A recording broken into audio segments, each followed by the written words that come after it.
Be brave, for I have conquered the world. And often, when we're young, in our teens and our 20s, we have a confidence, a belief in ourselves that we can conquer the world, that we can change the world, that we can make a difference.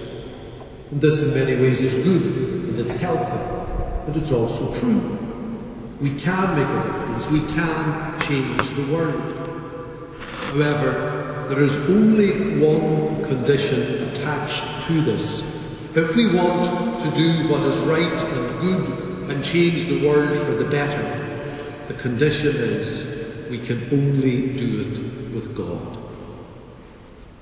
And our greatest stress and trouble can come from trying to change the world according to our own desires and our own terms.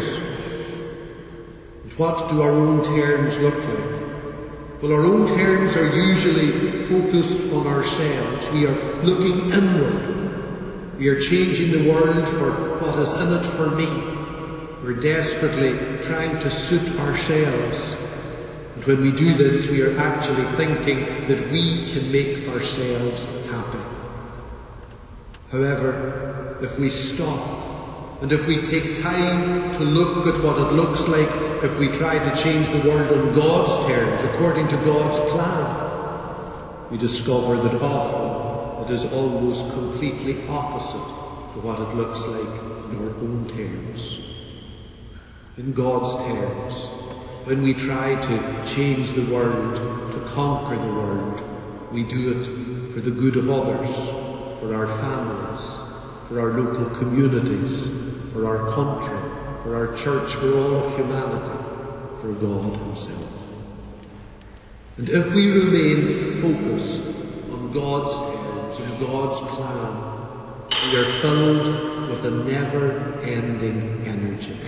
Our hearts have a fire that can never be put out. But if we focus on our own terms and our own plan, it is never sustainable. We run out of energy. We get caught up in the world. And then we try to deal with the problems that this creates by trying to create a fantasy world. And we can do this in all sorts of ways.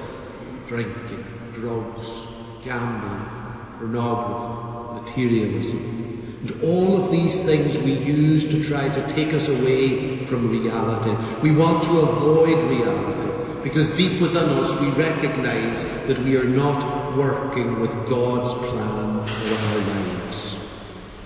But the wonderful thing about God's plan for our lives is it doesn't matter what our attitude has been in the past. We can start working on that plan today. It doesn't matter what our lives have been in the past. If we decide that we are still going to change the world but on God's terms, then everything is possible, because everything is possible to God. And one of the other amazing things about God's plan is that time doesn't matter. God will give us whatever time we need to work on His plan.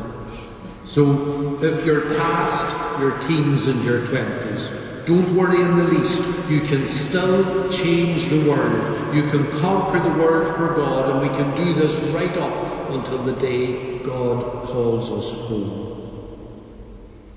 God doesn't measure time. He measures the fire in our hearts. St. Teresa of Avila, who famously tells us, Christ has no body now but yours, no hands, no feet on earth but yours. Yours are the eyes with which He looks with compassion in the world. Yours are the feet with which He walks to do good. Yours are the hands through which He blesses all the world. Yours are the hands, yours are the feet, yours are the eyes. You are His body.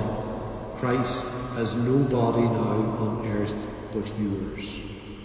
When we work according to God's plan, we live as the body of Christ. So leaving here tonight, should you be 18 or 80, be brave. Remember that God wants you to conquer the world for him. He wants you to work in his plan. He wants you to be the body of his Son now. And everything is possible to God. Everything.